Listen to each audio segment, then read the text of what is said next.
Xavier Moreau est avec nous pour ce Zoom. Bonjour Xavier. Bonjour. Vous êtes spécialiste de la Russie, de l'Europe de l'Est, consultant notamment pour TV Liberté.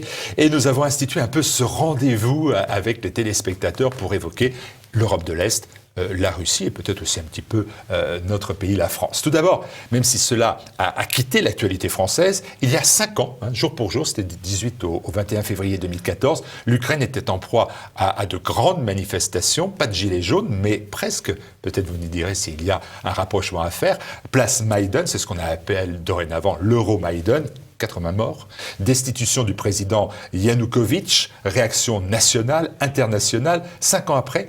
Quel bilan pour cette révolte du Maïdan ?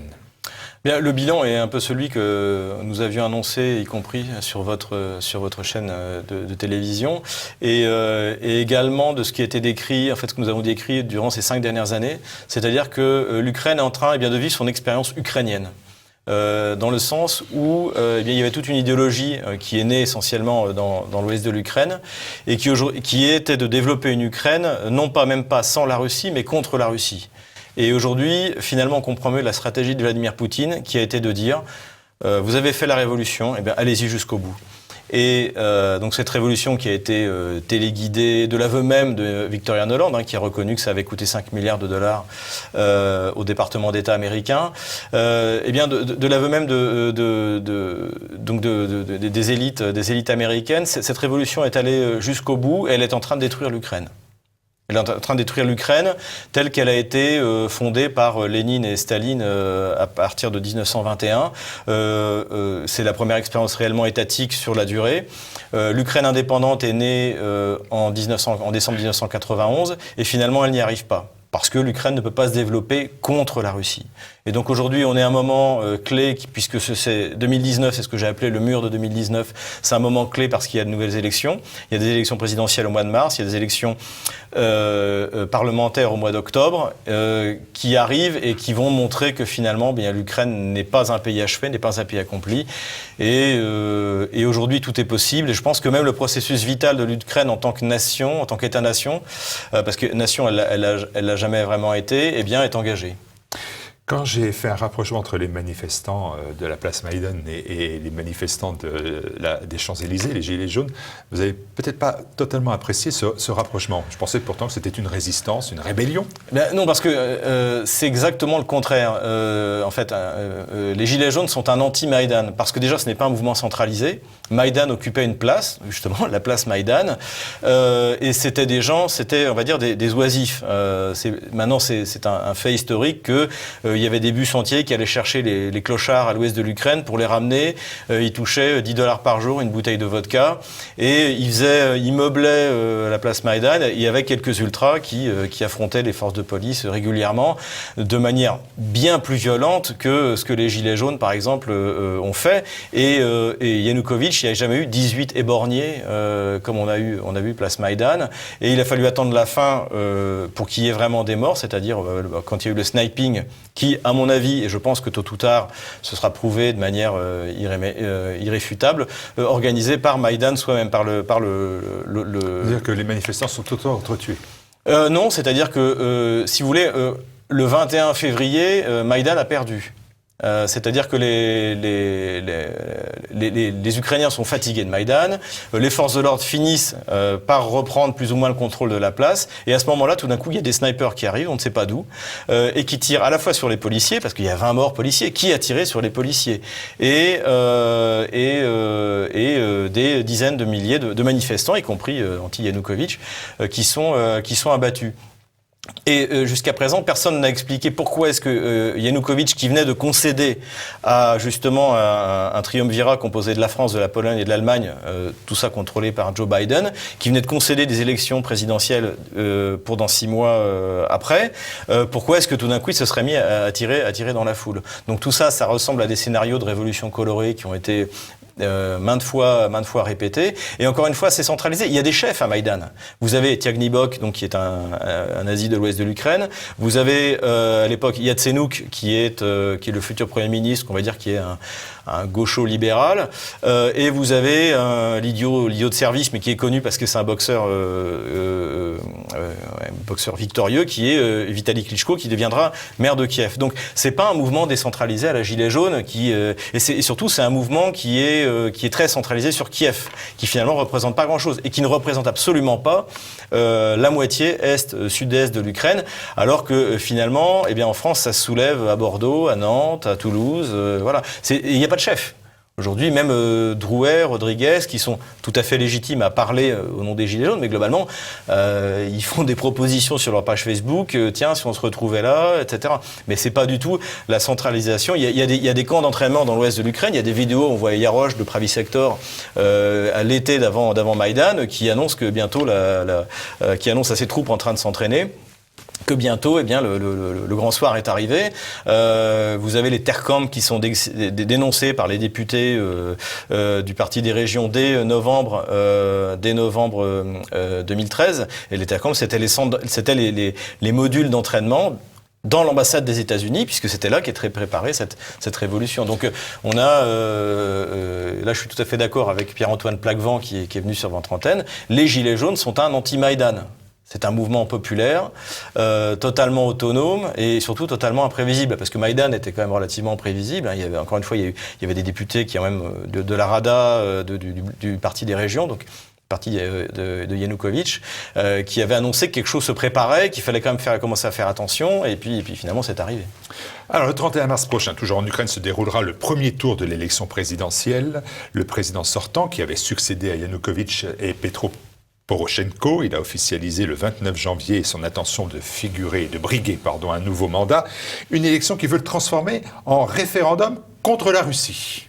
Oui, finalement, il reste plus que ça. C'est-à-dire que, je dirais oui et non, parce que aujourd'hui, faut pas oublier que Poroshenko, il y a 5 ans, il s'est fait élire en disant en 3 mois, je ferai la paix avec la Russie. Donc, il s'est fait élire sur un programme pacifique.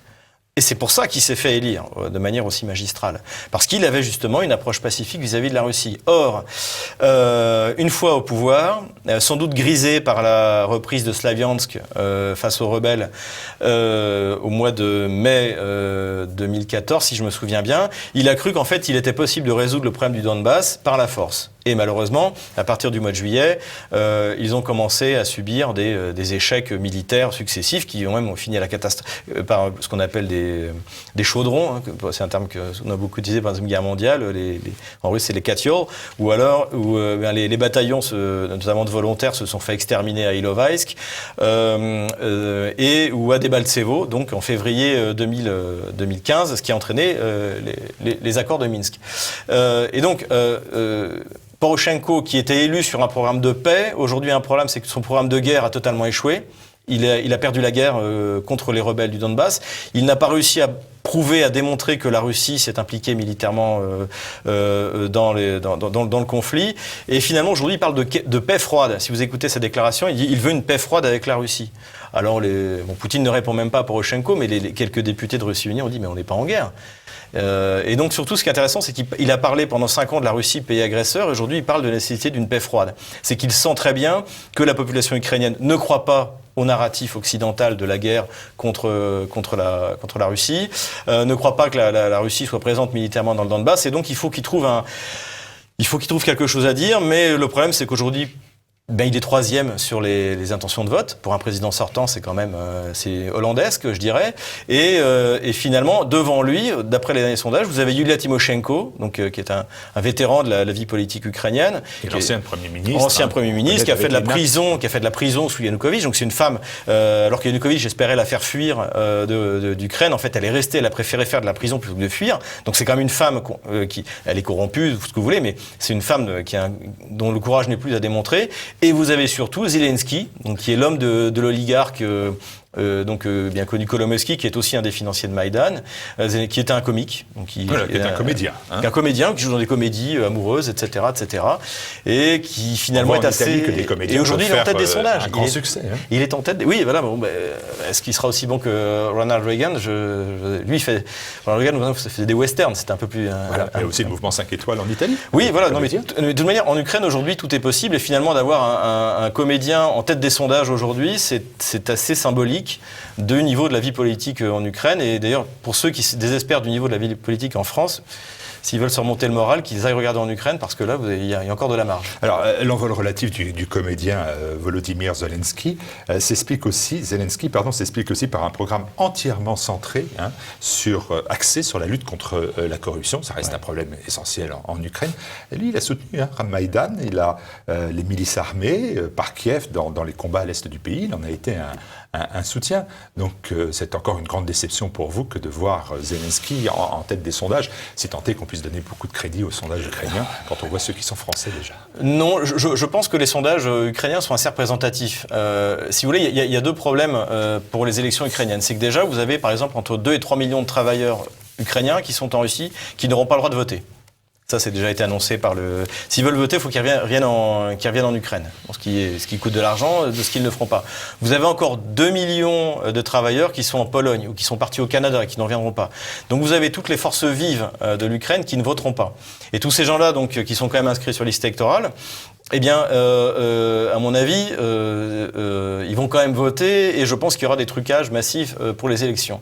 Mais de toute manière, le Donbass ne va pas voter, ce qui déjà, vous avez 4,5 millions d'habitants, donc je ne sais pas, ça doit faire peut-être 2,5 millions de votants. Donc ce président qui va être élu ne sera pas, l'élection sera de fait illégitime, puisque, eh bien, il y a, en gros, vous allez avoir, je ne sais pas, peut-être 7 millions d'Ukrainiens, de forces vives du pays, de travailleurs qui ne vont pas aller voter, ou dont le vote sera récupéré par des manipulations, des magouilles, qui finalement conviendront très bien à l'Occident.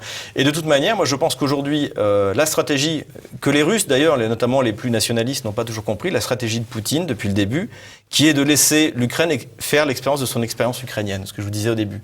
C'est-à-dire, regardez un peu ce que ça donne quand vous êtes livré à vous-même. Et aujourd'hui, en fait, c'est ce que j'ai appelé, encore une fois, le mur de 2019. L'Ukraine va dans le mur, direct. Je pense que le premier qui va se prendre le mur, c'est Petro Poroshenko. Mais déjà, la dette abyssale par rapport au PIB ukrainien, eh bien, maintenant, même dans les médias ukrainiens, tout le monde en parle. Tout le monde parle du fait que ce qui va également arriver, c'est-à-dire que le peu d'argent qui a été gagné par le transit du gaz, eh bien, tout ça va s'arrêter en décembre 2019. Et donc, finalement, eh bien, la Russie n'a qu'à continuer sa stratégie initiale, qui était d'attendre que l'expérience ukrainienne arrive à son terme, et que peut-être, encore une fois, le processus vital de l'Ukraine est engagé, et que ça va aboutir, eh bien, soit, dans le meilleur des cas, une fédéralisation, une large confédéralisation, soit carrément à la disparition de l'Ukraine en tant qu'État. Alors, autre anniversaire, toujours dans cette Europe de l'Est, anniversaire particulièrement sombre, celui-là, bien sûr, c'était il y a 20 ans, les bombardements massifs de l'OTAN contre la Serbie, bien évidemment les affrontements entre Serbes et Albanais du Kosovo. Est-ce que les récentes discussions entre le président du Kosovo et le président serbe annoncent la fin de cette guerre particulièrement meurtrière ? Je ne pense pas, d'autant plus que parallèlement à ces discussions, il y a quelques jours, on a annoncé l'ouverture des frontières entre le Kosovo et l'Albanie.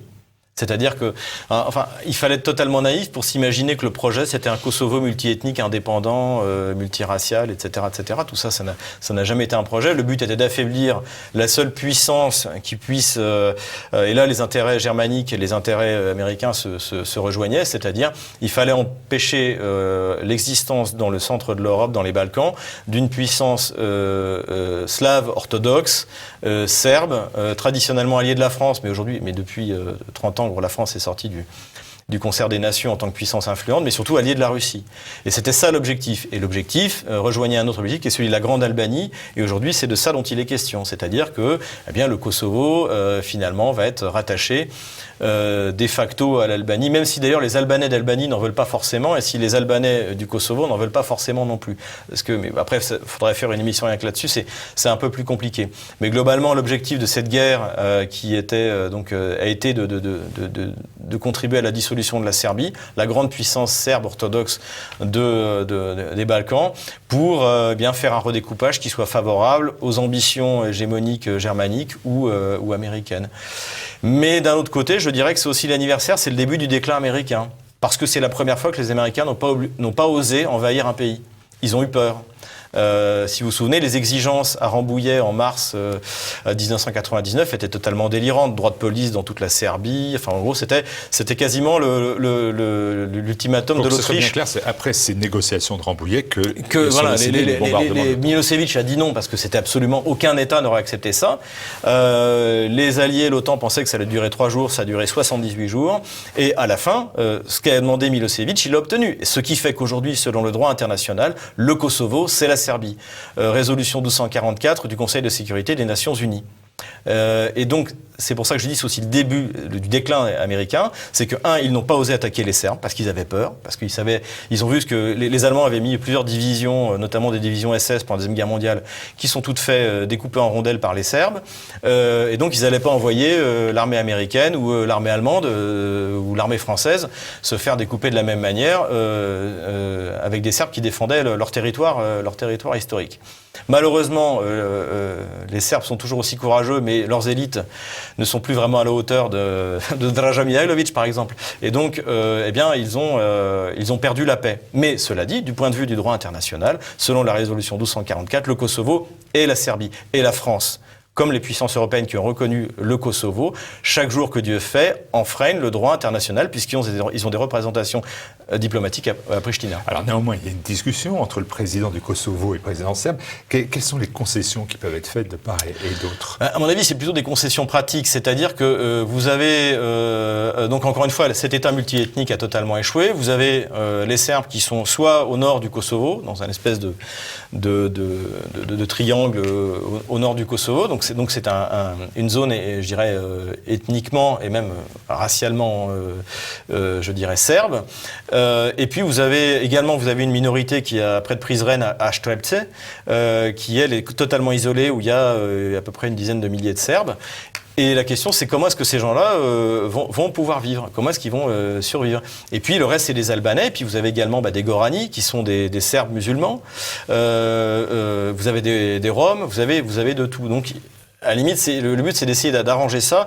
Et surtout, à mon avis, Vučić ne veut pas vraiment rentrer dans l'Union européenne, mais de donner l'impression qu'on continue à vouloir négocier avec le Kosovo et qu'on va trouver une solution pour pouvoir rentrer au sein de l'Union européenne. Mais quoi qu'il arrive, tôt ou tard, le problème arrivera, c'est que quand vous rentrez dans une alliance internationale, vous rentrez avec un territoire. Et aujourd'hui, c'est quoi le territoire de la Serbie ? L'Union européenne n'acceptera pas une Serbie qui considère qu'en elle-même, elle a le Kosovo. Pourtant, d'après, encore une fois, la résolution 1244, le Kosovo fait toujours partie de la Serbie. Donc on a créé un accès de fixation mafieux, un accès de fixation d'instabilité dans les Balkans et donc en Europe.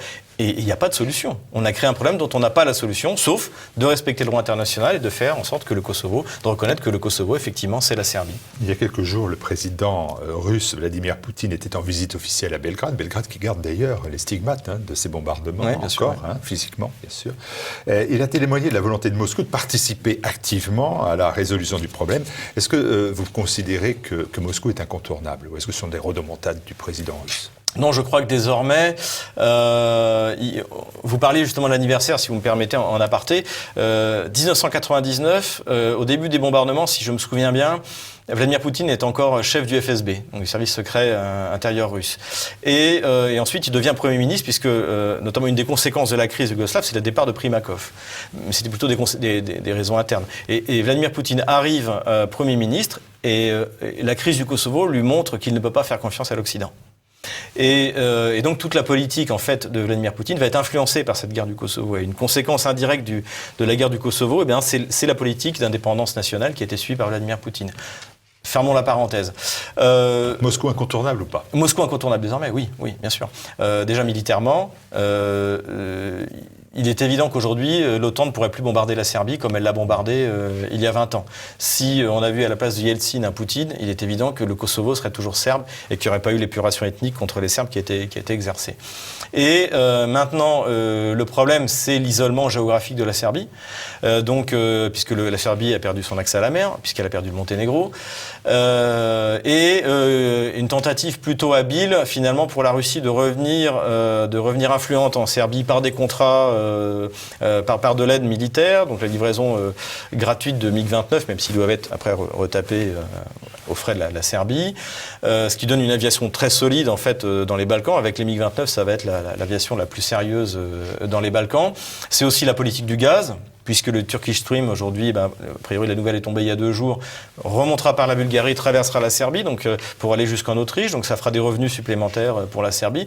Enfin, c'est finalement la Russie qui implique le doux commerce, qui essaie de retrouver son influence et de montrer que, la Russie est un allié fiable. Ce que tout le monde a pu constater en Syrie désormais, et elle essaie de reprendre pied. Mais je ne vous cache pas que ce sera extrêmement difficile pour les raisons géographiques que j'ai citées. J'ai cité Vladimir Poutine. Vous citiez les sondages ukrainiens en disant qu'ils étaient toujours très fiables. Ceux de Russie doivent être tout autant. Et il est au plus bas dans les sondages en Russie. Il n'est plus plébiscité que par 33% des Russes, Vladimir Poutine. C'est son plus bas niveau depuis 2006, c'est-à-dire depuis 13 ans. Comment expliquer cette chute que vous pensiez finalement irréalisable? 33%. Alors je pense que il va arriver avec le même niveau qu'Emmanuel Macron.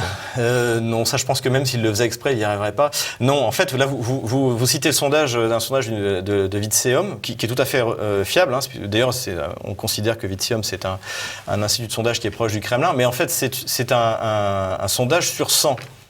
Sur en quel homme politique faites-vous le plus confiance. Donc le premier qui arrive avec 33%, c'est Poutine. Le deuxième, c'est Shoigu, le ministre de la Défense. Ensuite, c'est Lavrov. Donc vous avez les 3 premiers sont des 3 ministres du gouvernement. Ensuite, vous avez Zhirinovsky. Ça n'a jamais été aussi bas que depuis 2006. Ça ne changera pas. Oui, mais c'est une échelle. Non, cette échelle, il l'a descendue. Oui, mais si vous voulez, il l'a pas grimpé. Non, mais il est évident que les réformes qui ont été faites par Vladimir Poutine ont fait perdre une partie. Mais le vrai rating de Vladimir Poutine, c'est 64%. Et ça, c'est l'Institut Levada. Le taux de satisfaction de Vladimir Poutine, où effectivement, il est passé de 80% au lendemain de son élection à 64%. C'est lié à l'augmentation de la TVA, aux réformes, ce que j'appelle la réforme Fillon, c'est-à-dire augmentation de la TVA, augmentation de l'âge de la retraite. Mais, encore une fois, et vous regardez dans le même sondage, il demande, on demande aux gens quel est l'homme politique en quel vous faites le plus confiance. Donc 33% auraient répondu Poutine. Ensuite, je ne sais pas combien, 20% ont répondu Shoigu, son ministre de la Défense. Ensuite, 10% ont répondu Lavrov, son ministre des Affaires étrangères. Medvedev arrive en 5e position. Vous avez la première personnalité qui arrive dans ce classement, et qui est 4e, c'est Zhirinovsky. Et par exemple, Navalny, ce qu'on appelle les libérales, ça se traduit pas par libéraux en français, mais par gauchistes. Les gauchistes comme Ksenia Sobchak ou Alexei Navalny sont à 0,1 ou 1%. Donc encore une fois, et vous voyez le même institut de sondage sur la confiance dans les partis politique, Russie unie arrive devant. Et le vrai rating de Vladimir Poutine, combien lui font confiance aujourd'hui, d'après Levada, qui est en revanche là, un institut très proche de Washington, dirons-nous, c'est 64%. Croyez-moi, 64%, Emmanuel Macron ne dirait pas non. Parce que Vladimir Poutine est élu jusqu'en 2024. Est-ce qu'il pourrait être l'objet d'une forme de dégagisme que l'on voit partout en Europe et bien évidemment qu'on a vu en France, plus ou moins heureusement? De toute manière, Vladimir Poutine partira en 2024, c'est incontestable. La question, c'est, et ça on en a déjà parlé sur votre plateau, c'est-à-dire est-ce qu'il va réussir sa transition? À mon avis, il est trop tôt pour en parler. Je pense que les figures qui pourront succéder à Vladimir Poutine, on les verra apparaître en 2022, pas avant. Ce qui est clair, c'est qu'il y a une nouvelle classe d'hommes politiques qui est en train d'arriver, beaucoup plus jeunes. Je pense que c'est...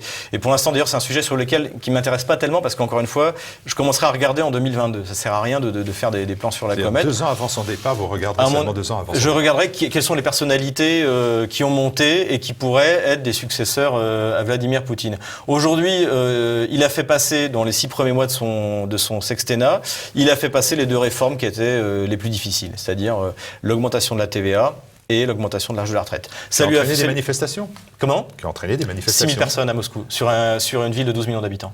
Oui, sont leurs gilets jaunes.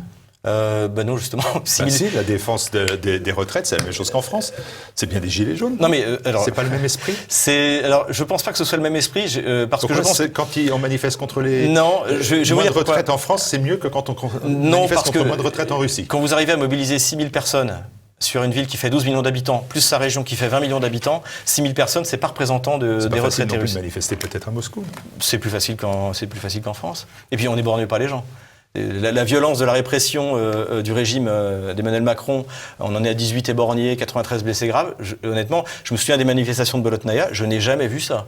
J'ai même vu les aumônes, donc qui sont l'équivalent de nos CRS, qui, à la fin de la manifestation de Bolotnaïa, se mettaient en rang pour protéger, parce que c'est sur une grande avenue russe, pour protéger, pour pas qu'ils se fassent écraser par les voitures. Donc, il y a eu quelques moments de violence en mai 2012, mais ça a été extrêmement faible parce que de toute manière, les Russes, je pense, ont une conscience politique suffisamment forte pour comprendre que les réformes que fait Vladimir Poutine, qu'il a parfaitement assumées. Et encore une fois, alors je vais faire, tant pis pour vous, du poutinisme intégral, mais Vladimir Poutine a totalement assumé la réforme des retraites et l'a justifiée devant les caméras de télévision, alors qu'il était pris à partie par les journalistes qui disaient pourquoi. Il a expliqué que, même si on mettait tous les revenus des hydrocarbures pour payer la retraite, ça suffirait pas. Et surtout, il a expliqué une chose, c'est que cette réforme des retraites, il pourrait très bien ne pas la faire. Il pourrait très bien laisser ça en 2025 à son successeur. Mais il a pris de sa responsabilité, de sa popularité, pour faire passer quelque chose de difficile. Et parmi les raisons qui font penser que Vladimir Poutine est un des plus grands hommes politiques de l'histoire de la Russie, et actuellement un des plus grands hommes politiques aujourd'hui, c'est qu'il était capable de faire cette réforme. Et excusez-moi, c'est les réformes que proposait François Fillon s'il avait gagné les présidentielles. Et c'est les réformes qu'il a fait passer dans les 6 premiers mois, et je mettrai ma main à couper que d'ici 1 ou 2 ans, tout le monde aura finalement assumé cette augmentation de l'âge de la retraite et que Poutine retournera, il passera encore une fois 64%, c'est pas un si mauvais score. Alors, la difficulté, si j'ai bien compris, internationalement, c'est le succès, la réussite de Vladimir Poutine, elle est incontestable. Au niveau national, vous nous parlez de cette stabilité, y compris dans la loyauté à l'égard des électeurs. Je fais ce que je dis. Bien évidemment, une opposition particulièrement faible, voire même très affaiblie. La seule difficulté de Vladimir Poutine, finalement, c'est sa succession. C'est ça. C'est à mon avis aussi le fait que tout ne doit pas reposer sur un seul homme. C'est d'avoir donc je sais qu'ils essayent justement de former, de recruter, on va dire. Alors j'espère qu'ils vont pas nous faire comme l'ENA, mais des gens qui sont compétents. Il y a une chasse qui est faite à la corruption dans les régions, qui reste un gros problème. Il y a pas longtemps, il y a encore un gouverneur qui s'est fait arrêter, qui est parti en prison, et qui en plus qui était très imbriqué dans la vie politique russe. Et régulièrement, vous avez justement toute cette génération de gouverneurs adjoints qui, petit à petit, soit est poussé à la démission, soit est carrément, comme c'est le cas récemment, est envoyé en prison. Mais vous savez, comme disait Jacques Bainville, tout a toujours très mal marché. Et finalement, voilà, mais encore une fois, c'est le grand défi de Vladimir Poutine. Et aussi, malgré tout, quand même des difficultés économiques. Faut pas qui se caractérisent notamment par les taux d'intérêt extrêmement élevés, qui nuisent non seulement à la consommation, mais également au financement des petites et moyennes entreprises, dont on sait très bien que c'est la véritable richesse des pays. Merci beaucoup Xavier Moreau. Je sais que vous repartez dans quelques heures à Moscou. Merci d'être venu. On se reverra régulièrement, parce que moi je crois qu'il est important de faire toujours un point à la fois sur la Russie et ses pays de l'Est. Merci à vous. Avec plaisir.